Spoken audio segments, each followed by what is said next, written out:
Welcome to this session of Punishment in Global Peripheries workshop.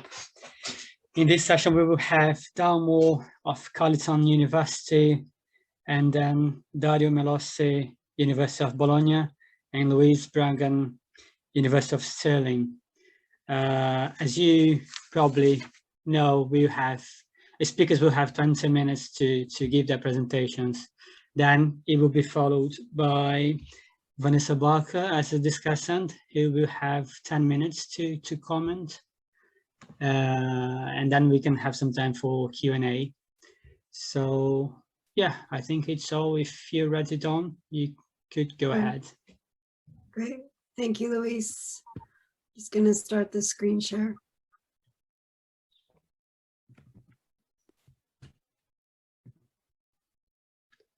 So I'm hoping everybody can hear me okay. I have a few apologies to start off with. First off, I apologize for my physical state. As I was just saying to Max, in Canada right now, when your number comes up for vaccination, you go.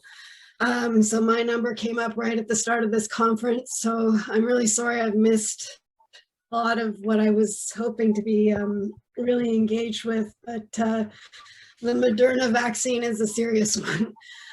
So I'm recovering now.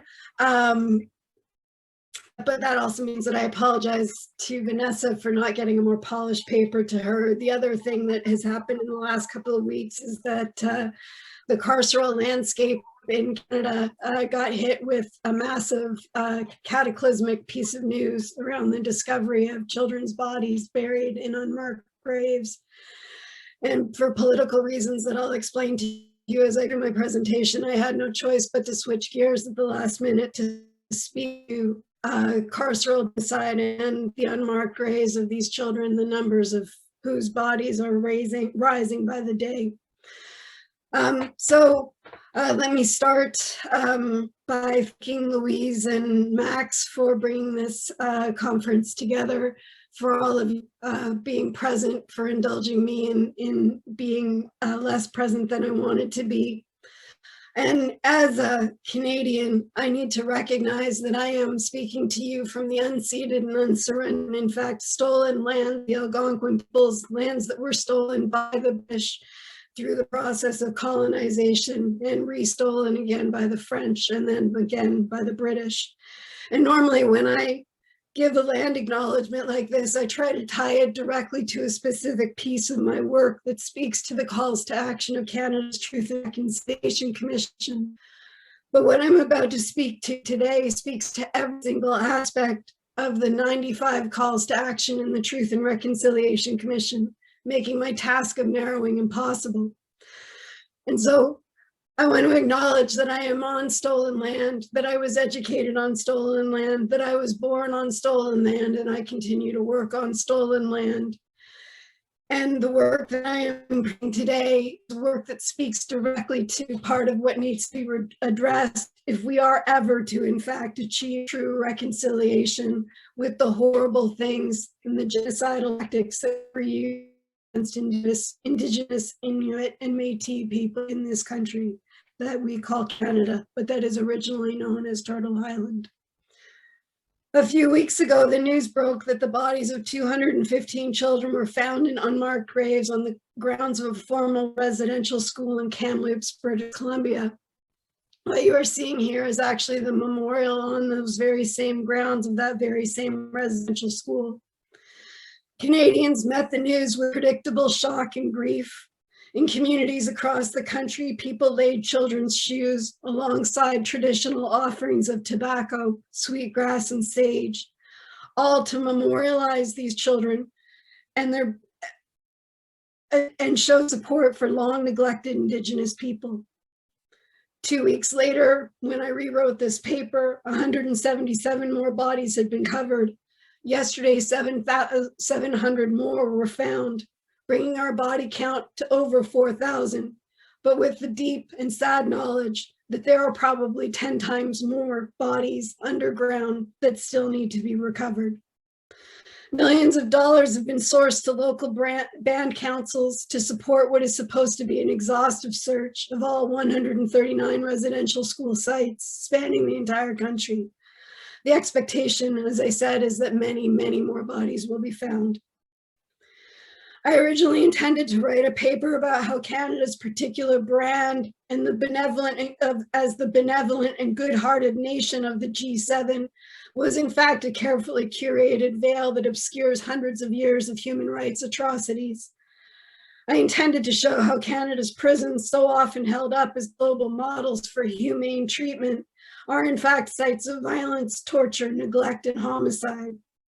I wanted to point especially to what is unfolding in the prison system during the pandemic as indicators not only that Canada's own human rights record is abysmal, but also in so doing to denaturalize the North-South divide and ultimately show that the global peripheries, collectively imagined as exclusive to the global South and East, are very much alive within the borders of G7 nations, even as those same G7 nations work to affect the civilized, uncivilized narratives with which we are all too familiar. And I'm thinking here particularly of the work of Norbert Elias and John Pratt.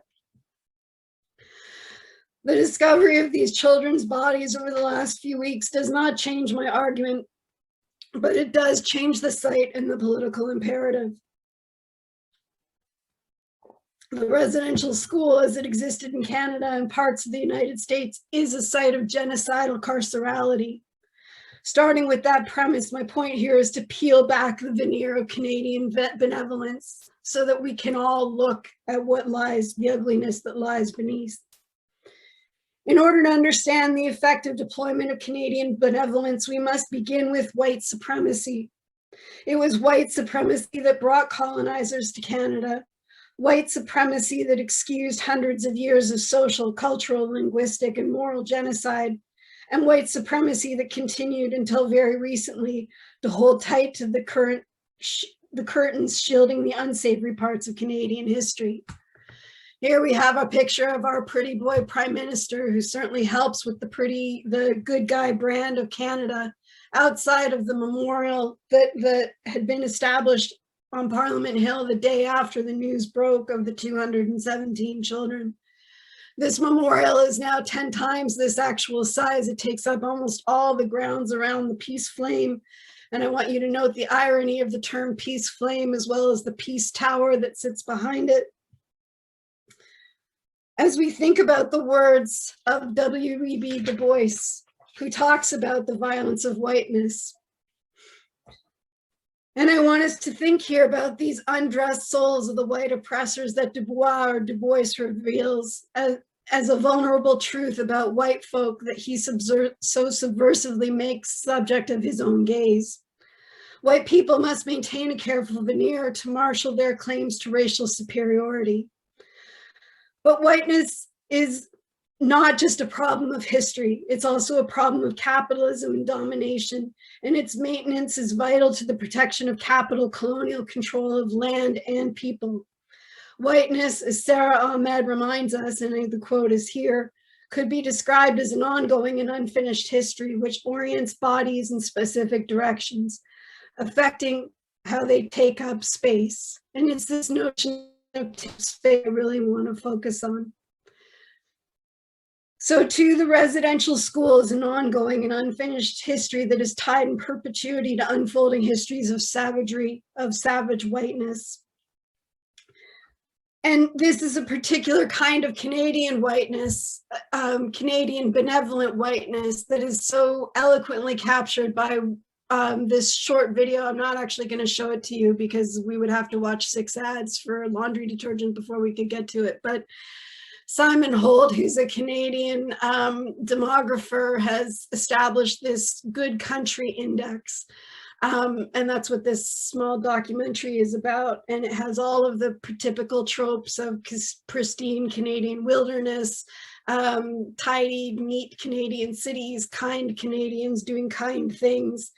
And indeed, in Ann Holt's survey of the global index of how people would respond to people from other countries, he finds that other people from other countries would most likely want to be friends with Canadians, that we're a good country, we're good neighbors, we're good friends, we're welcoming of kind. The only thing that we lack and therefore ranks us second to the Australians apparently is a sense of humor. That's a debate we can take up in another forum. It's not the appropriate one here. But there is a national overly earnest need to do good that is so very much the Canadian brand. So I take this not as a description of Canada, the good, but Canada as the veil of benevolent whiteness. And the term benevolent here is descriptive, not value-laden. Canada continues to look pretty good from a global perspective. Canada looks good by appearing to do good. Doing good is a smart trope of nationalism, because to do good is to intervene, and interventions cue scripts, and those scripts of whiteness are of whiteness, and they are scripts of colonialism, patriarchy, and control. I argue that Canada's good guy reputation is best described as a benevolent whiteness, by which I mean a whiteness that appears progressive and post-racial, even as it reinscribes colonized bodies with the same tropes of domination and supremacy with which we are all too familiar. Now let's move to the residential schools. As it turns out, and I hope many of you are already aware, Canada is not such a great place, especially if you are an Indigenous person. On the contrary, and especially when it comes to Indigenous and Inuit and Métis people, Canada, both historically and currently, enacts all manner of human rights abuses. Only in the last decade has the process of reconciling these abuses entered into the national discourse. Even as this reconciliation process is emerging, the state takes a light touch, acknowledging only what absolutely cannot be avoided, and still actively working to suppress and cloak what is ongoing. This is the case with the residential schools. And what I'm showing you here is a map of where the residential schools were located across Canada. To the best of our knowledge, although there were likely more that were also hidden. In Canada's Truth and Reconciliation Commission in 2015, the final report was rendered. The mandate of the report itself is, in my estimation, an act of forgetting. Instead of attempting to reconcile the myriad of atrocities, including other former sites of carcerality, including the reserve system and the massive overrepresentation of Indigenous peoples in Canada's prisons, the Truth and Reconciliation Commission focused solely on uncovering what it thought to be and decided to be the truth about the residential schools, outlining its purpose, as you can see here in the quote. The commission interviewed over 3,000 survivors of residential schools with a heavy emphasis on allowing survivors to tell their stories in order to reveal what the commission decided to be the truth about what it was like to be incarcerated in these schools. Of course, the truth is always relative and even sometimes an empty term. In this instance, it was often absent despite claims to the contrary. The residential schools, for those of you who aren't familiar, were set up by the Canadian government and run by the major churches, including the Catholics, Anglicans, Methodists, Presbyterian, and United. Between 1880 and 1986, and no, you did not hear me wrong, it was 1996 when the last residential school closed in Canada. Over 130, maybe closer to 150 schools were in operation in every part of the country. The schools were the inspiration of Canada's first Prime Minister, John A. Macdonald, whose statues as we speak are being torn down across the country, who was inspired by the industrial schools of the United States. Faced with pressures to tame Indigenous populations, who through the decline of the fur trade were no longer of any use to the colonial project, Macdonald adopted a doctrine of what he called aggressive civilization and recruited Nicholas Flood Davin to render a report in 1979 offering the blueprint for the residential school system. The strategy was brutal. Send authorities and religious figures into Indigenous communities to seize all the children, moving many of them hundreds, if not thousands of kilometers away from their homes, and force them to live in squalid conditions. And of course, we have no actual representations of those extractions from children. But this is probably one of the most famous paintings in Canada right now, a painting by Kent Monkman, who goes, by the alternate name of Miss Chief Eagle Testicle. And Kent Monkman / Miss Chief Eagle's name for this painting is Shame and Prejudice, a Story of Resistance. And it is meant to represent the suffering and the anguish felt by Indigenous communities as their children were literally ripped from their arms.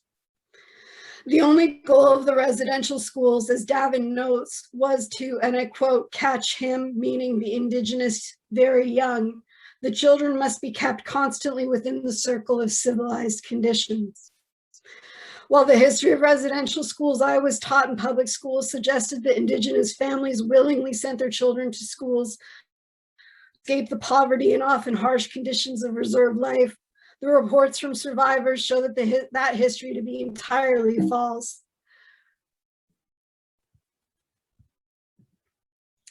The strategy of the Canadian state in collusion with the churches was to threaten incarceration of one or both parents if they did not relinquish the children. In other cases, families were threatened with the withdrawal of social assistance.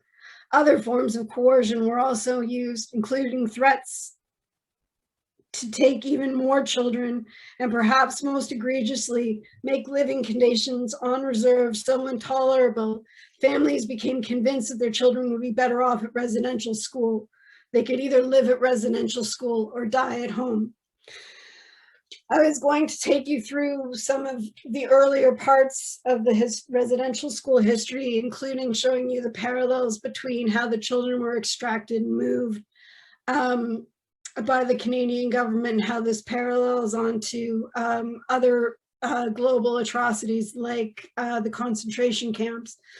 And this quote from Howard Stacy Jones, a residential school survivor, gives you a sense of that. But in the interest of time, I'm going to move on to what I see as both the bio and necropolitical regimes of the residential schools, and how this feeds into this carceral politics of genocide that I want to keep focused on.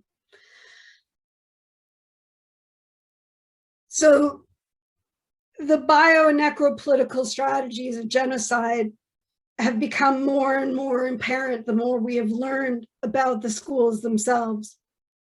Malnutrition, medical experimentation, vicious beatings, locking children in confined spaces for prolonged periods of time, and infectious disease and death all led to astonishingly high death rates.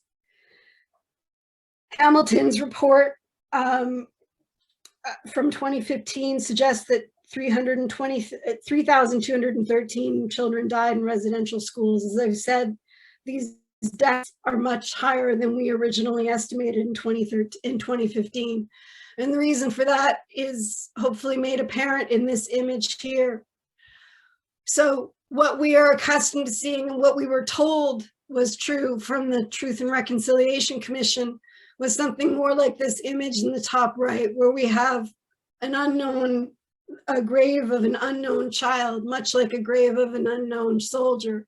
But this child's body was buried on consecrated land, as was supposed to be the direction of the time.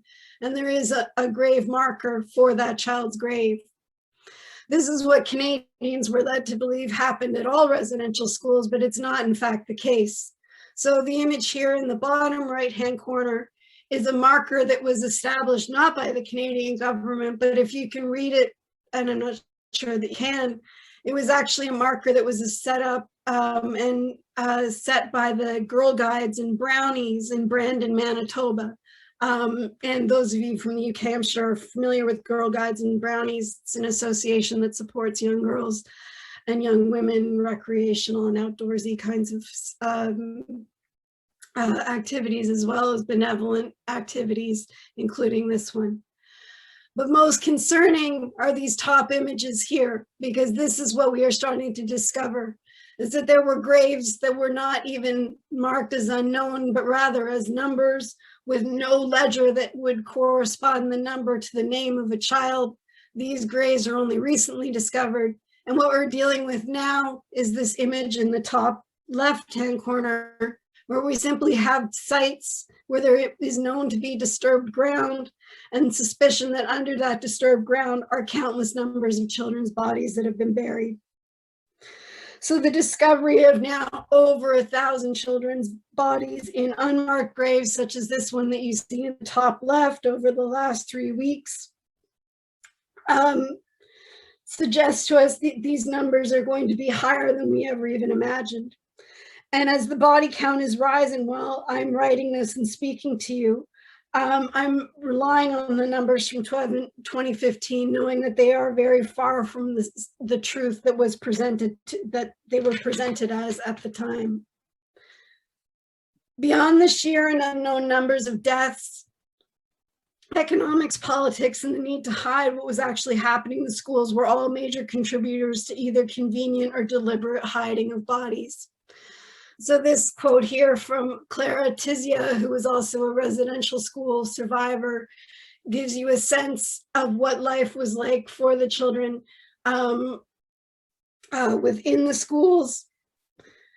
Those of you who are familiar with the incredibly iconic, at least for Canadians, band, The Tragically Hip, may be familiar with this person here. This is Gord Downie, who was the lead singer of The Tragically Hip until he died of brain cancer in 2017. When Gord Downie knew he was dying, he made it his personal final project to chronicle the life and death of Chenji Wenjack, whose mother Gord Downie is pictured with here.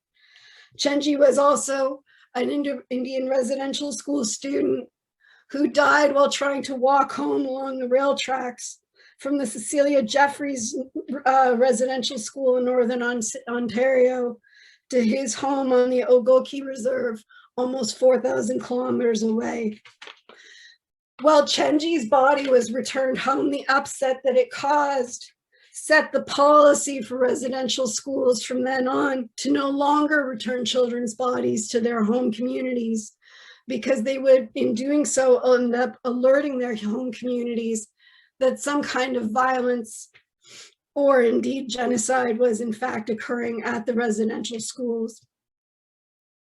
Beyond the sheer and unknown numbers of deaths, economics, politics, and the need to hide what was actually happening in the schools were all major contributors to either the convenient or deliberate hiding of these bodies.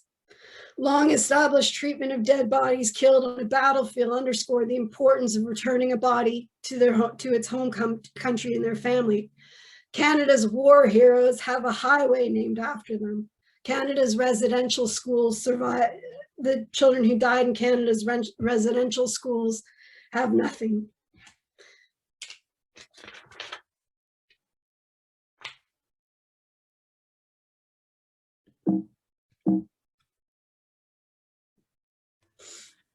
Sorry, Dawn, but can you conclude in a way or Yes, absolutely. I am right there on my last 3 paragraphs. So in a recently published chapter, I investigated the trial of the killer of Cindy Gladu, who you can see here actually with her killer. This is the last photograph taken of Cindy Gladu. Cindy Gladu was murdered by Bradley Barton. Cindy Gladu was a Cree woman, and her body was, for the first time in common law history, dissected, and a piece of her flesh, specifically her vagina, was entered into the courtroom as evidence. It was handled by at least 3 different people with an ultimate voir dire ruling from the presiding judge that Gladu's vagina was no different than a piece of chicken, and thus would not disturb the emotional sensibilities of the jury if it was entered in as evidence. I think my analysis here can extend to the necrocarceral politics of the residential school and ultimately the cloaking device of the benevolent Canadian state. Combining Agamben's notion of the bare life with Membe's notion of necropolitics, I argue that the treatment of all of these indigenous people post-mortem inscribes a patricolonial genocidal logic onto their bodies. My point is to show that what happens to a body after death is a deeply political act, especially when that body comes to stand for a certain order of power. The order of power I want to point to is this patricolonial logic that renders indigenous bodies killable. The same killability and erasure of personhood is evident in the regimes of carceral death found at residential schools. The complete disregard for cultural and social importance, not only of a child's life, but of their body after death, is made all too apparent, not only in the outcry of grief and subsequent calls to boycott Canada Day, which will come next week, but that have marked the month of June 2021 in Canada, as the sheer numbers of children who have died are rising, as I said.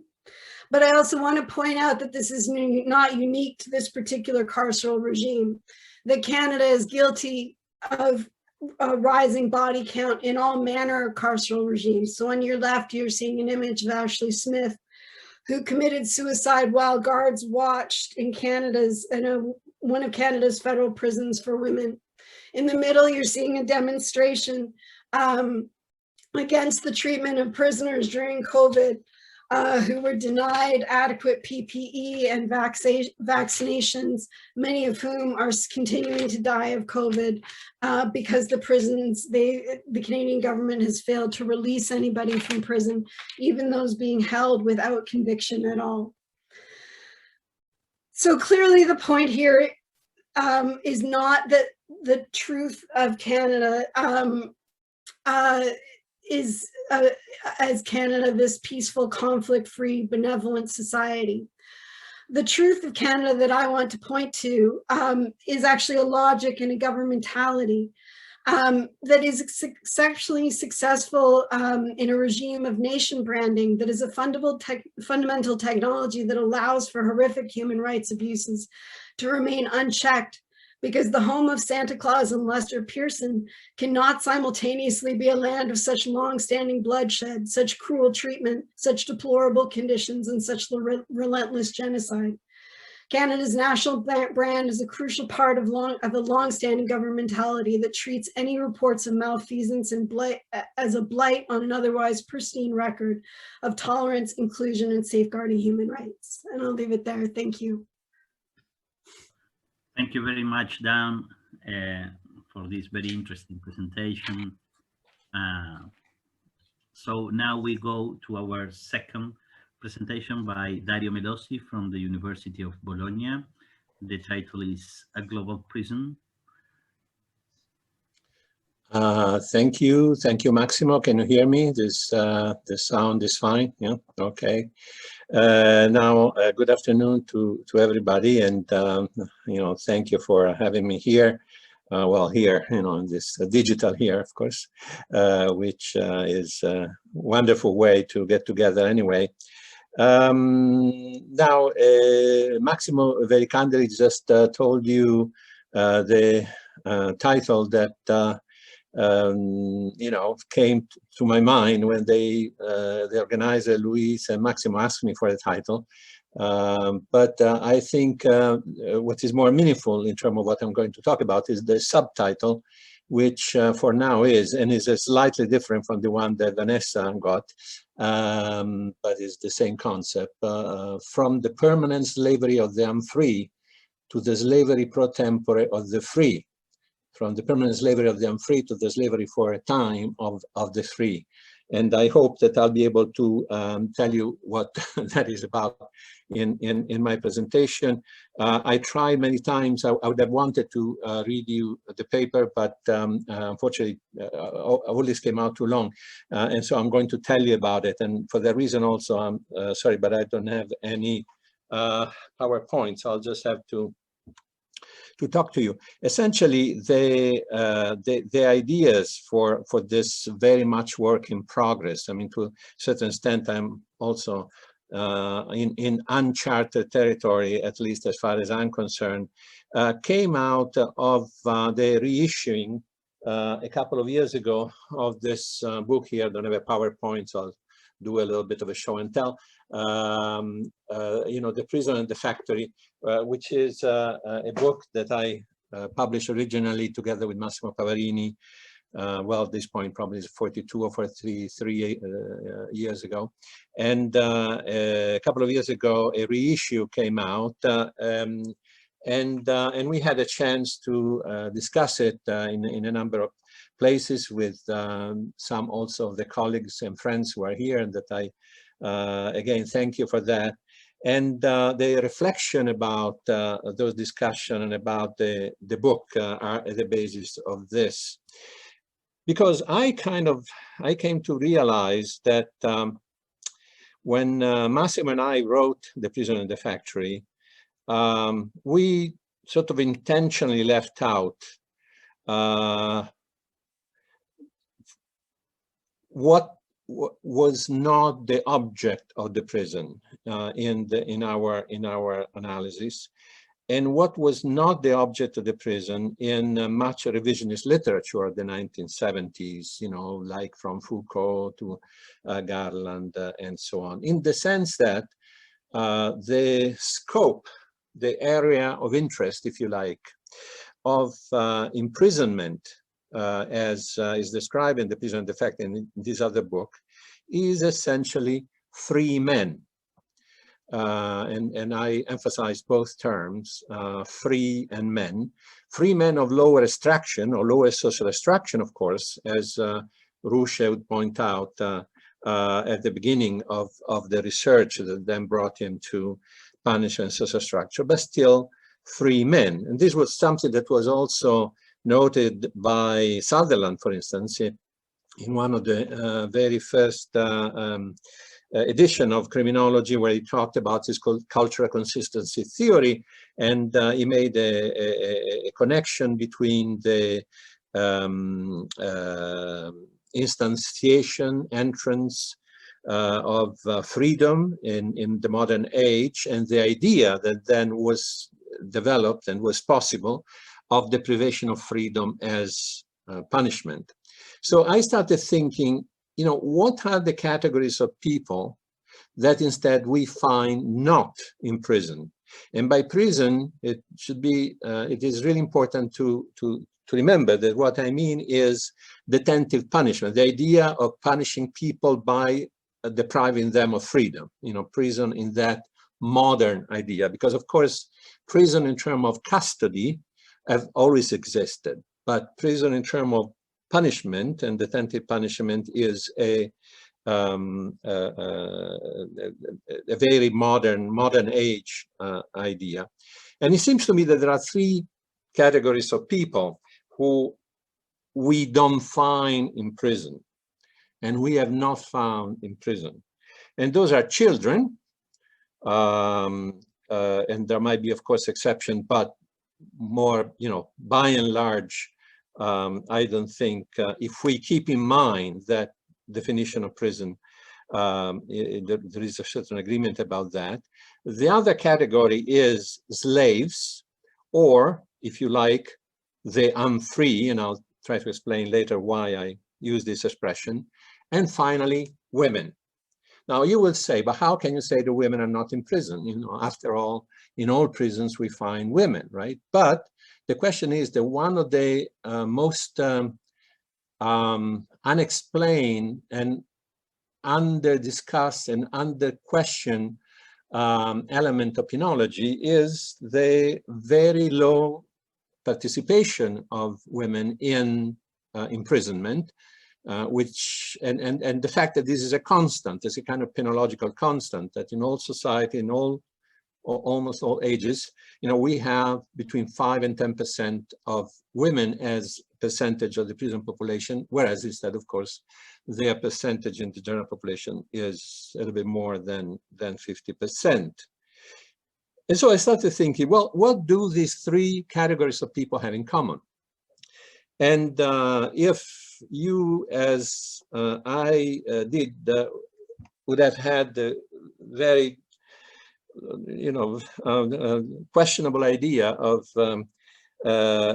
taking a degree in law and doing this a long time ago in Italy, you would have to sustain a couple of exams in Roman law, which were compulsory at the time. Probably they still are, at least at the University of Bologna. And as soon as you put those three categories of people in together, children, slaves, and women, what comes to your mind is a very specific ancient Roman law institute, which is the pater familias, right? The pater familias is a very strange expression, even according to the old Latin language, which basically, means the father head of the family. And the pater familias, for all throughout the development of Roman law, had potestas, power, to the point of having vitae necisque ius, that is, the right of life and death, exactly on those three categories of people: children, the children of the family; the women who are induced into the family; and the slaves who work for the family. I'm not using this, obviously, as a kind of, causal categorization or anything like that, but simply as a kind of, if you like, and if you want to sociologize a little bit, Weberian ideal type of patriarchy, right? To express what I would call a form of domestic control, inclusive, of course, of domestic punishments. Whereas instead, when Beccaria, at the beginning of the Enlightenment, writes about on crimes and punishment, what he writes about is an association of free men, the social contract, right? And he writes of the social contract as the basis, as the premise of the power to punish of the sovereign. And the way in which Beccaria thinks of the power to punish, he has this very wonderful expression in very nice Italian, so I will say it in Italian: la servitù per un tempo delle opere, the servitude for a time of works, if you like, of their works, you could say. And this is absolutely crucial of penal control, the fact that it is for a time, except, of course, life imprisonment, but that's a rather exceptional kind of situations. So the panoptic institutions of which we have been writing, Pavarini and myself in The Prison of the Factory, Foucault in Discipline and Punishment, of course, following Bentham, had this as their focus, that is, how to make people work when they are free, right? And this is why so much emphasis of the panoptic institution was on instilling habits of subordination, because of course subordination is the main core, is the essence of the labor contract, right? And subordination is also the main requisite of work, especially from the perspective that we took in The Prison of the Factory, that was essentially, was following a Marxist perspective. So we could think of these institutions, the panoptic institution, but also the factory, I would say, as a kind of memory of slavery, like a congealed moment of slavery, if you like, that, however, happens for a time, right? And here I'm following another book that I'm going to show, that is this book by Thorsten Selling, Slavery and the Penal System, where Selling develops an old idea of the great German legal theorist Gustav Radbruch, who have written a long essay entitled The Origin of Criminal Law from the Status of the Unfree, which the Unfreien, writes Radbruch, which I think is an interesting way of putting it, because is more comprehensive and more general than talking about slave or slavery. This, from the point of view, therefore, of the punishment for a time for free men. What happens instead in the case of what we call domestic control, permanent subordination, is something completely different. And the obvious example is slavery. And one thing that always hit me very, very strongly was realizing, for instance, that in the United States, the start of what is still today called the disproportionality of the presence of African Americans in American prisons started right after the abolition of slavery, because that's when African Americans started to be in prison, in public prisons. They were not punished anymore in the plantation. They were not punished anymore in the domestic realm of the owner of the plantation, a bit like the pater familias in the ancient Roman law, and were instead publicly punished, and therefore they were admitted into the system of public punishment. And there are some chapters really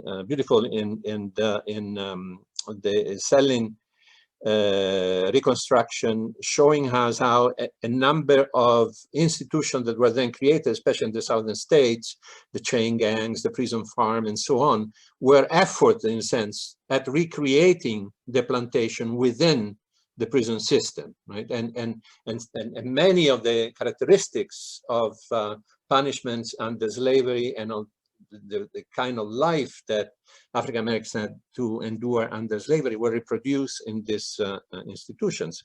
Another example is what André Gianbernardino told us about what he called the Brazilian dungeons in 2 days ago, which of course were much more like the cells under the Colosseum that you can still visit today than the modern penitentiary that were created in Northern Europe, simply because they had the same function, that is the function of keeping people to wait for punishment, being punished, or to be reconsigned to their owners. Now, the case of women is a bit more complicated. What I am relying on here and what I'm working with, and as I said, is very much still a work in progress, what I'm presenting, is on one hand, Harold Bateman work, and especially in her famous Sexual Contract, because in Sexual Contract, she criticizes the idea of the social contract as a fraternal contract, following a reconstruction by Freud, which is a little bit ironic in a sense, but because in this fraternal contract, which is indeed the social contract, the brotherhood, the fraternal pact, the fraternal association, not only enters into the ownership of what is in common, but what is in common are also the women. So is a fraternal contract about the control of society and the control of women. And the other work that I am following on this, and this is the last show and tell, is this book by Silvia Federici, which is called Caliban and the Witch. And the subtitle says Women, the Body, and Primitive Accumulation. And of course, primitive accumulation was the main concept that we work with in the prison and the factory, showing the connection between capitalist primitive accumulation and the invention of prison. And the point that Silvia Federici makes in Caliban and the Witch, which I think is rather genial and very interesting, is that if primitive accumulation meant the enclosures of land and therefore the kicking out of lands of the workers, or well, former peasants who then become workers in the cities and of their families. At the same time, it also meant the enclosures of women within the family, because their unpaid work became necessary in order to increase the surplus value that could be extracted from the work of their men, given that the work of their men was paid for, but not their work, right? So that there was a lot of labor that was reproduced without the owner, without the capitalist having to pay for it. And is this work or a production reproducing the everyday lives of the man and the woman and the family, and of course also reproducing the breeding of the class that Silvia Federici is referring to. But what has this to do with the relationship between core and peripheries, if anything? I think especially this last reference to primitive accumulation is particularly interesting, because Silvia Federici makes an implicit, I think, reference to what is being called in the Marxist literature the idea of a continuous primitive accumulation, which means at least two things, but is the second one which is most relevant for what we are discussing here. And the idea of this continuous primitive accumulation was first advanced by Rosa Luxemburg in Accumulation of Capital. That was her most important work of political economy, where she claimed and she maintained that capitalist development, in order to be able to go on, not to implode, not to come to an end by his own deficits, so to speak, would need to feed off continuously from subsistence or pre-market economies, if you want to call them that way. And there's a lot of discussion among Marxists about whether that is an acceptable reading of Marx and so on. But the description that Luxemburg does, I think, is very interesting. The description of what's going on, and I think has been also enriched and basically developed by authors as Samir Amin or Emanuel Wallerstein in World System Theory. So to come to a sort of conclusion, what I am trying to say here is that was not so much, I mean, penal institution and particularly prison institution that were extended, if you like, from the core to the peripheries, but was a certain kind of development, of capitalist development, that basically shook and unearthed and deeply destructurated the society in the periphery that that development found. Angela Davis, in an interview that I like to quote because I think is a very synthetic and a way of expressing this idea, wrote, "More prisons are being built to catch the lives disrupted by this movement of capital. People who cannot find a place for themselves in this new society governed by capital end up going to prison in many countries." And then she makes a reference to South Africa and Colombia. And about Colombia, she again writes later, "It is most intense near Cali, in the western part of Colombia, where they are building the largest prison in South America, in part to catch those people who have been deprived of their land and have no source of cash." And so we are back to the description that was given by Manuel Iturralde 2 days ago of what is going on in Colombia this very day. So in a sense, what was then exported was the problem and its solution, if you like. The problem meaning capitalist development, and the solution being the solution that had been somewhat developed maybe centuries before in Europe and in North America, responding to somewhat similar situation and conditions, and then having created those somewhat similar situation and condition, in presenting the new society with the same kind of solution of the problem, or solution, of course, from the point of view of capitalist development. And so once again, we are you know, to that subtitle that I gave you at the beginning, from the permanent slavery of the unfree to the slavery pro tempore of the free. Thank you. Thank you very much, Dario.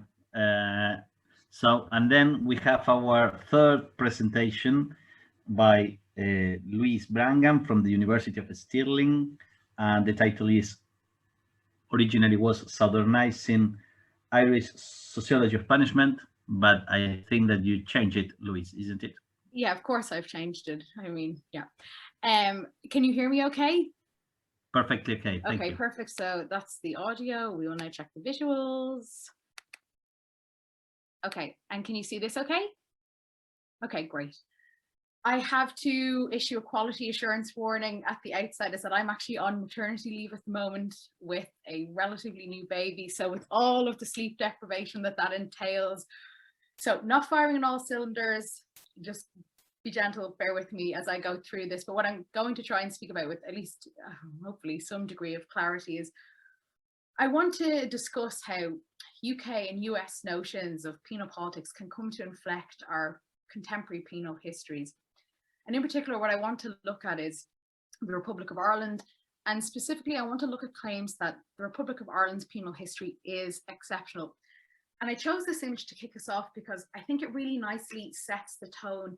I think it captures something important about borders and about representation that matters to us here, that matters to this group in particular.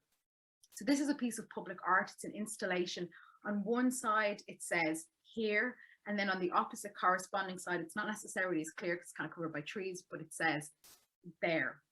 And this is to mark the boundary line between Berkeley and Oakland in California. Berkeley is the sophisticated, the elite, the university town, and that is designated as here. And as a consequence, the less affluent Oakland is represented as, or misrepresented as, over there, essentially other to Berkeley.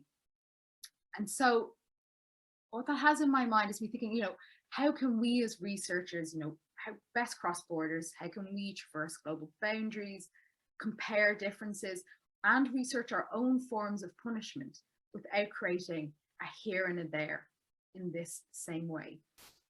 And I think looking at the case of the Republic of Ireland will help us tease out some of the implications, some of the dynamics about the struggle between mainstream and periphery here and over there in the production of sociological knowledge. And what I want to suggest is that for those of us at the periphery, that those dominant ideas can also come to shape our own ways of thinking such that they can curtail how we actually understand ourselves. And now, hold on, let me see if I can, yes, okay. Now, I'm sure there are those among you who are immediately thinking this woman cannot be suggesting that we think about Ireland as being part of the Southernizing project. Ireland is white, it is Western, it is European, and it is Anglophone.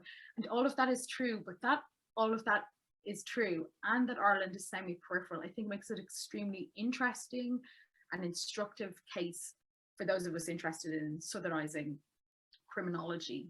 And of course, and this picks up a bit as well in some of the chat that was going on since Dawn's paper. We know that Southern nations, we're not talking geographically here, of course, again, I'm preaching to the converted, but this is a metaphor. It's by talking to those nations that occupy a subordinate position in the production of sociological knowledge. So a nation is rendered Southern, and within the production of criminological knowledge, Ireland is a Southern nation within the global North. And we see this time and again in accounts of Anglophone penalty and accounts of European penalty. Ireland just often isn't included at all, or at best, Ireland is a footnote. To be fair, though, I think, this case of affairs, it is partially because, Ireland is, to some degree, it is different. When we are talking about the collection of nations that we're describing as Western, that we're describing as Anglophone, what we're discussing sometimes implicitly, but we're talking about mature urban nations with modernist sensibilities, supported by liberal democracies. And across the 20th century, Ireland just wasn't that kind of place. The Irish Free State formed in 1922 after a long colonial rule by Britain. But Ireland is distinguished not just by the fact that it's post-colonial. There was no industrial revolution in Ireland. It was primarily agrarian across the 20th century, and also importantly, the Catholic Church and the government often shared power in a very shadowy, authoritarian way. So what you had in Ireland was a traditional society rooted in the values of Catholicism. There's a second unusual dynamic, though, I think that also helps explain something of Ireland's criminological exclusion across the 20th century. And that's that criminology was actually considered Ireland's absentee discipline. The first criminology department wasn't established in Ireland until the year 2000, but then very rapidly a field of scholarship developed, producing some really sophisticated, groundbreaking, seminal works. But that work actually had a real historical orientation. Lots of people then asking, well, what happened? How did our penal system get here? And now when we're looking at those critical decades from the 1970s until the 1990s, the term that has now come to define Irish penal history is Hibernian exceptionalism. And just that Hibernian, this is just Latin for Ireland, so it's, Irish exceptionalism.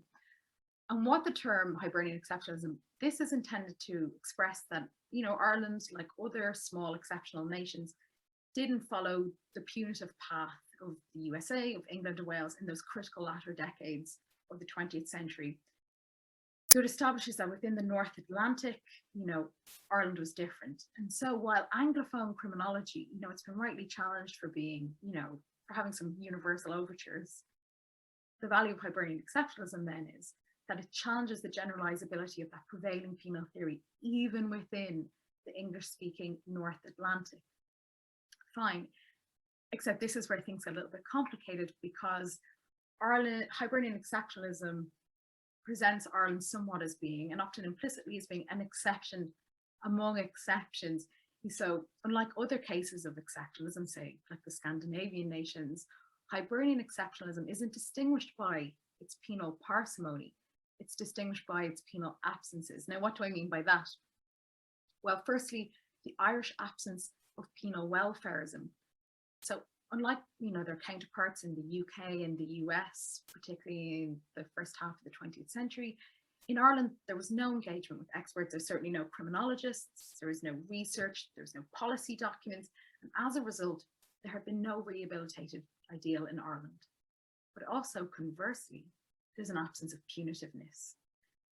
Now, to be fair, from the 1970s, prisoner numbers did begin to rise in Ireland, but there's no evidence of a law and order ideology motivating that. There was no expressed desire for increased punishment, increased punitiveness. So, foremost among the characteristics that mark Ireland's penality out as exceptional, or, and this is how the argument goes, and these are the buzzwords, is that Irish penal policy operated in a vacuum, penal policy stagnated, it showed only signs of inertia and of calcification. So what makes Ireland exceptional then is the belief that when it came to punishment, when it came to penal culture at the second half of the 20th century, not much happened there at all. So that is fairly much the dominant account. So you can imagine my surprise then when I sort of hit the archives to conduct my own comparative study of Irish penal culture from the 1970s, and actually found there had been a ton of stuff going on. This is very brief, but as I said, the prison numbers were going up in the 1970s in Ireland, and new prisons were opened. And the first of these prisons was the training unit. Now, the training unit was a semi-open prison. This means it had open association inside the prison. People wore their own clothes, but also people came and went, going out to work and coming back into the prison again. And inside the prison was entirely orientated towards training and employment. So this was a real advance, because this was the first prison of its kind in the history of the Irish state. So that in and of itself is significant. But this was the first purpose-built prison by the Irish government. Ireland had inherited a whole criminal justice infrastructure, including a prison state from the British, and actually across the 20th century have been closing prisons. So this is the first prison the Irish government builds. This is the kind of prison they decide to build. And also it was built in a modernist style. Hardly looked like a prison at all. But that wasn't the only prison they opened during this time. Another prison that they opened was Shelton Abbey. I mean, obviously, clearly, this is not intended to look much like a prison either, but this wasn't purpose-built. So you have the training unit, Ireland's first semi-open training-orientated prison. Shelton Abbey, opening shortly thereafter, was Ireland's first open prison. And then this is the inside of it. I actually think it's important to point out that these photos, these are all from the annual reports from the early 1970s in Ireland. The prison administration were knowingly presenting these new dimensions of prison architecture, prison design. They wanted to show how progressive Irish prisons were becoming, and they're extremely proud about that, and they're explicit about that in the reports, and that's what the photos are doing. But it doesn't just stop there. It's not just about new prisons opening. There was also the development, the expansion of probation, prison psychology, education services. These were at small numbers, by the way, but it was an extremely small prison system. The thing that's important to note here is that these prison professionals, they were not at all interested in reducing reoffending, reducing recidivism, you know, rehabilitation, any of those terms, the way we've now come to think of it. The term that came up time and again to describe what they were doing was coping. They were aimed at counselling prisoners as they endured incarceration. They were helping prisoners ease the pains of imprisonment. And the other final feature that's a significant development and expansion during this time was temporary release. So temporary release was a really permissive use of parole, but there was no parole board, there was no guidelines about, you know, who could and couldn't get it, when they should and shouldn't get it. And this was probably the most significant measure of Irish imprisonment because it was used so liberally, absolutely everyone was allowed to have it. So this was a technique of decarceration. And again, it was one of which the prison administrators were extremely proud. They felt this really distinguished Ireland comparatively among other international prison systems. And they were proud of it because they had a pronounced skepticism of the prison and its claims to sort of progressive social change. Instead, there was a belief that, you know, prison damages, you know, the prisoners, their families, the wider community, society, all suffer by the overuse of imprisonment. So best to reduce it where at all possible.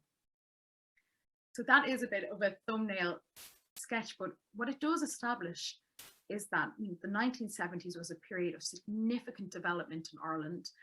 One of the such first, I think, yeah, it is probably one of the first such periods in Irish history.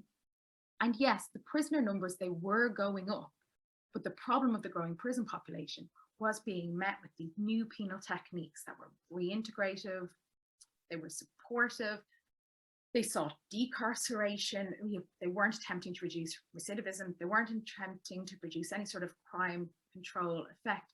So no, I agree with the previous work. This absolutely wasn't a case of penal welfarism, but it was something, and it was progressive. And yes, during this period, there was nothing in the way of, you know, big political declarations or important chronological research backing up these big decisions. But in the archives, there's lots of meetings, lots of notes, lots of thinking about the meaning of these penal interventions and their intended objectives. And I've defined this as being a pastoral penal culture. I've written about this in more depth elsewhere if you're interested in it, but for the purposes of the argument here, what a pastoral penal culture highlights is that rather than having operated in an ideational vacuum, the decisions that informed the Irish prison system in the 1970s were based on moral reasoning rather than scientific reasoning. They were developed within a conservative political culture, and that gave rise to a pastoral penal culture. And in that context, the prisoner was viewed as a member of a collective rather than as an individual, and that supported these very particular, very distinguished progressive penal techniques. And actually, you know, there's a, I think, kind of interesting, kind of fun side note to point out here. Well, I mean, obviously this depends on your idea of fun, but bear with me. Just in light of some of the themes that have come up across the last 2 days, is that for this period of Irish imprisonment, at the very least, you know, there doesn't seem to be any legacy of colonialism. You know, there's no traits of categorization, of extraction, of discipline. There's no hierarchy of prisoners or of punishment. So the Republic of Ireland was a post-colonial place, but perhaps without a post-colonial penal legacy. And that's all the more interesting because at this stage, Ireland wasn't even 50 years shy of having been under British rule. The implications of that, I wonder if something that might be worth discussing later, but I just raise it because post-colonial penalties come up so much. Okay, anyway, so if we know about Ireland's pastoral penal culture, why might we then want to critically review Hibernian exceptionalism? And this is important because, you know, as I said, Hibernian exceptionalism might seem to be following a Southernizing agenda because it is, without doubt, an overt act of resistance. It is intended as a statement about the limits of modern criminological theory. Yet how do these differences and these divergences in the historical analysis emerge between pastoral penality on the one hand, and my argument that there was a pronounced humane, moral set of penal sensibilities shaping Irish penal practice, and the claims of Hibernian exceptionalism on the other side? You know, there actually wasn't much evidence of penal sensibilities and penal ideology. And, you know, why does that disparity actually matter to this group beyond it being a case of he said, she said about Irish penal history? Well, it's because these are differences in the assumptions about what constitutes penality and from where those assumptions are derived. And I think the first difference and the first sort of divergence is in the idea of what constitutes punishment. The idea of progressive punishment seems to be, certainly in this case, progressive punishment seems to be, you know, stubbornly maybe rooted in the idea of penal welfarism. But penal welfarism is tightly associated with, you know, early to mid 20th century US and UK penal practices interested in reforming criminals, treating their criminal proclivities through, you know, focused interventions, trying to help them overcome their failed earlier socialization, so on. And then that is meant to stand in contrast to the subsequent penal excesses of the punitive turn in the late 20th century. So you've got rising prison numbers and an expansion of the prison estate. So what you have there are two opposing, you know, totally binary, unambiguous systems of penal practice from which to conduct your analysis. The second divergence is in the idea of what constitutes penal politics. Because when we look at the mainstay of punishment and society scholarship, and much of it is concerned with the late 20th century, we feel that we know for certain that, you know, policy is created by government work, and that work itself is evident in, you know, reviews, white papers, research reports, mission statements, you know, vociferous political slogans. You've got like 3 strikes and you're out, nothing works, prison works. So very public output based on materials. And all that activity occurs in concert with and is underpinned by expertise, you know, work with criminologists and so on. But as such, what we have there are the trappings of a mature liberal democracy rooted in scientific modernism. And what I want to suggest is that the lack of those features, the absence of those practices that characterize British and US penality at the end of the 20th century have come to be theorized as Ireland's distinguished exceptional characteristics, namely absence. But, you know, as I said at the opening, during much of the 20th century, Ireland didn't have the same social and political conditions as the US and the UK. Ireland was traditional rather than modern. It was collective rather than individualistic. It was politically conservative rather than liberal. And I mean, there's an argument you made it was verging on the theocratic, and it was an agrarian society emerging within a post-colonial context. Basically, it was a new state. So simply put then, if you want to use Connell's terms, you know, if we're reading Irish penal history from the centre, using those vanguard lenses of punitiveness or penal welfarism, but without reflecting on the appropriateness of their attendant conceptions for punishment and penal politics, then that can misdirect our own research, and it can lead us toward inappropriate metrics and cultural practices from which to conduct our analysis. So basically, you know, if the theory has limited explanatory power here, then the theory is lacking in this particular context. Not that the context itself is lacking in activity and culture and values and ideas. So the problem of Irish penal history has not been one of absence, it's been one of invisibility.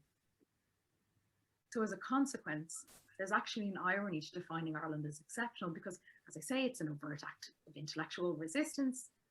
That might feel and look a lot like an act of Southernizing criminology, but it inadvertently perpetuates the idea of a here and a there, a mainstream and a periphery. So the end effect of Hibernian exceptionalism is to entrench positions by further peripheralizing Ireland and therefore reifying the mainstream. So I guess what's the bigger consequential argument? You know, my a recovery of Irish penal history from the grip of exceptionalism and claims that it had a distinctive pastoral penal culture. You know, why does that matter to us more generally? Why might that matter to this group in particular? And I do think it has wider lessons, wider ramifications. The first might be the most obvious, and this links back again to some of the chat that was going on after Dawn's paper, but dismantling ideas of Hibernian exceptionalism, it's important because we can bring Ireland back in. And in so doing, then, we can undertake the more expansive, the more inclusive approach to penal history, and we can recast what it is we imagine when we talk about the borders and the practices and the histories of Anglophone penality at the end of the 20th century. But there's a larger critical point here that I want to reflect on, and I think it's the lesson from the Irish case, and I think it ties into issues of reflexivity and epistemology that are at the heart of the Southernizing project. And it's that the Irish case shows us that when we are writing against the mainstream, we are at times still writing with, and in relation to those prevailing mainstream ideas, which then can become internalized, they can become part of the national criminological narrative. So ironically, the critical histories we write at the periphery can perpetuate, they can reinforce the boundaries between us and them, between here and there. And I just don't think it can only be the Irish case where narrow or specific, maybe is more generous, specific Anglo-centric academic values, those normative concerns, policy aspirations come to dominate the punishment society field. So then we end up describing ourselves as being sort of hybrid versions of penal welfarism or mutated versions of punitiveness. So as scholars of the periphery, we need to reflect on how we see and how we think and how we conceive of punishment. And we need to be willing to work through those limitations if we want to recover and reconstruct our own contemporary carceral histories, but also to develop the appropriate conceptual language to describe them. So to conclude then, I guess the big question I'm trying to explore, the one we all share, is, how do we write about punishment in society beyond the mainstream? And my concern specifically is, how do we do penal histories beyond the mainstream? And we are talking a lot about how criminology, the metropole, it's acting imperiously, it's, sort of cavorting around with this unearned universal appeal. Criminology, the mainstream, has these egregious blind spots. All of that is true. But for me, what is also, of critical importance and just really appealing with the Southernizing Criminology project is that it's more than a critique of canon. The central aim of Southern criminology is to diversify the voices, the places, and the approaches that we use in punishment in society. But to do that, we need to be willing to undertake, and honestly, this is quite laborious work, I know, but we have to be willing to revisit, to revise, to refine our own conceptual regional understandings. And if we can do that, we can enrich, our own historical context, but we can also contribute to, the unfolding of a more democratic and a more inclusive punishment and society field. So to achieve the epistemological justice that's at the heart of the Southernizing project, and I think it is, as D'Souza Santos wrote, often the first struggle is against ourselves. Okay, thanks. Thank you very much, Louise, for your very interesting presentation. And now we have some comments and questions by Vanessa Barker from Stockholm University. Thanks, Máximo. Just checking the sound to make sure that's all right. I hear a little feedback on my end. I don't know if someone has the mic on or something, but thanks.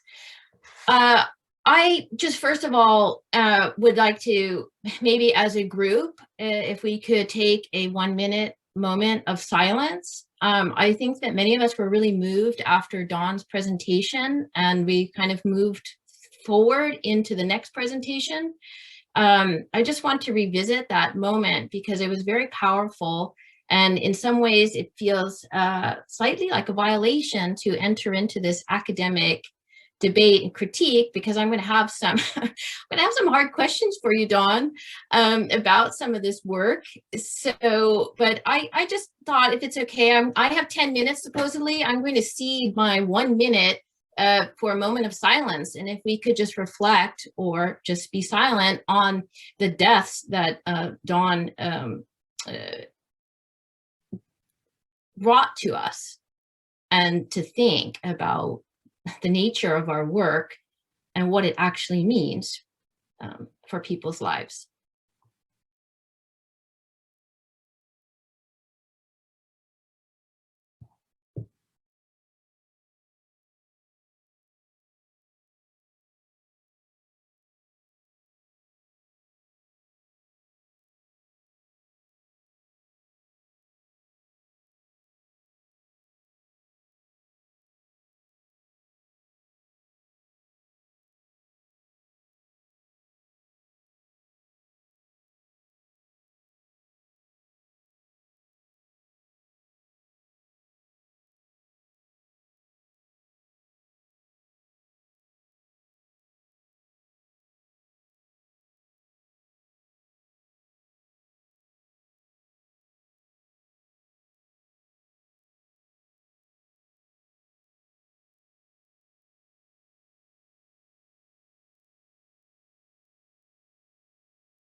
Thank you.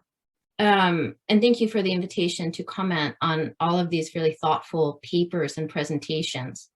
And as all of the authors noted, their papers were in fact slightly different than their presentations. So I will raise some questions about the individual papers and try to pull out some overarching themes and mainly focus on some larger themes to bring in the collective here, because I think there's a lot of people in the audience who would like to engage as well. So one of the questions is of the themes of the conference about decolonizing criminology or sociology of punishment. And some of these hinge on this production of knowledge itself. And so the three papers really do engage with that. How do we come to understand what punishment is? Who has the right to say what punishment is? And what gives us, in fact, the authority as scholars to retell that story? The other part, I would say, and one of my questions for each of the authors as well, has to do with the audience. So, Louise was starting to get at that at the end, but I think this is a real issue in terms of doing this kind of work, because we're here, right, all engaged with these questions that are being raised about challenging, kind of racial modernity, challenging, ideas about, carceral genocide, the use of punishment to actually just kill Indigenous people in Canada. But well, who is not here, right? And what, in some way, who is the audience for this work? Is it other scholars like us? People are drawn to the conference? Is it for public consumption? In what sense has any of this work been kind of translated into public consumption, right? Through different forms, right? It doesn't have to be kind of op-eds or anything like that, but how do we get this kind of work and analysis into a public domain? And one of my other questions has to do with the authority of knowledge production itself. And so this is some questions to Dawn and to Dario and to Louise that, so Dawn's, this was just incredibly moving and horrible, the paper that you gave and what's going on in Canada and your analysis, this killability of Indigenous people and this, whole history that's been disguised. But one of my questions is, what gives you the authority to tell that story? One of the issues we have with, we're decolonizing sociology in Sweden, and the whole Indigenous population has been completely left out of any kind of idea what sociology is. We have a, Indigenous population called the Sami. They're not involved in any knowledge production, say in my department, about what sociology is. I thought about writing a paper for this conference about that history. And then I thought, well, what gives me the authority to tell that story for someone else? And I don't want to get lost in this kind of authenticity debates, right? Who can speak for others? But I did wonder about that, right? I mean, what does in fact give you the authority to speak, to tell this story? And especially because it's a story of a totalizing violence and the crushing of human spirit. Is that the story that Indigenous populations in Canada, is that the story they have of themselves as just completely crushed? And so, how do you balance that with a story about a celebration of life of a people, right? I worry that story that's being told in that paper and by your position in the university is one of just total domination and crushing of a human spirit. And so, and you're taking authority to tell that story. So that's kind of my question back to you is, are these questions about claiming the authority to tell that story? And the knowledge production, this goes to Dario's paper about trying to tease out this, what he says, this unreconciled relationship between slavery and punishment. And what I found curious about the paper and the presentation in some way is to go to these kind of classic penal history stories, the Sutherland, the Ceylon. And both actually, Louise and Dawn, were talking about W.E.D. Du Bois, who's having a renaissance. And W.E.D. Du Bois seems to be the kind of theoretical framework to bring in to re-understand racial capitalism or racial modernity. And so why is the production of knowledge about this tension in history, why is the authority to speak the kind of, the old white male authors who've done the history of punishment? What about W.E.B. Du Bois? He's being resurrected back into the field of sociology, who was left out, right, for most of this kind of 100-year history of the discipline. So it's a challenge about, who has the authority to speak, who gets to produce the knowledge, and what is the knowledge that we build on to create our own authority. And so I actually see it as an issue. We might reflect on those issues back on the conference itself. Right? I mean, who is here to speak? What sites, what references are being reproduced? How has many of the panels and the papers in the conference reproduced a certain canon, intentionally or unintentionally? And it's really a question about what makes the authority to speak on penal history, right? And if we want to tell these other stories, right, the indigenous history of carceral genocide, or in Louise's case about this Irish history that's been left out, where does the authority come from? Is it the localized knowledge? And is it your own engagement with the kind of classics? Does that give it the authority? And if we want to create, I think, Louise, you had written, and maybe in your paper, that you were arguing this at the end, a kind of more inclusive history. But what does that actually entail, right? Does that entail a synthesis of what we've come to take for as the classics, the authority of those classics, and this new versions of history based on more localized, penal histories? So is that the inclusiveness? Or is it a rejection of a kind of classical version of penal history in favor of this kind of local knowledge? And so, okay, those are those questions. And then I think together, all of them maybe, and the conference as well, might raise questions about even the legitimacy of doing comparative research. So I want to raise that as an issue, because it's, what are the comparisons to, right, in this kind of problem that you were identifying, Louise? Like, if you start to compare yourself to some dominant framework, then you become the exception. But I want to raise a separate issue about penal history in terms of ideas of methodological nationalism. So there's been discussions about the North-South and the South and the North, these kinds of blurring of boundaries. But there's also ideas about transnationalism, right? And how, if we keep telling the stories of penal history that are rooted in this local or national context, how do we actually break out of that, whether it's a North-South or ideas about the global and the transnational, which opens up many more complicated factors that influence these penal histories. And maybe last point, the last point maybe, in fact, again, just to hear more clearly from each of the authors about the kind of purpose of this rewriting history, right? Is it a kind of theoretical exercise to rewrite the history, or is it about bringing new knowledge? And how will that knowledge reach a broader audience? And that goes back to my first point, right? We are in some ways a closed circle, and I just want to know how we bring this kinds of knowledge, right, into a wider audience, both meaning publics, but also into the academic discipline. So I mean, Louise, you were outlining things you think should happen, like in terms of being inclusive and synthetic, but how do you actually make that happen? And so maybe some tips and responses from each of the authors. So I will pause there. Thanks.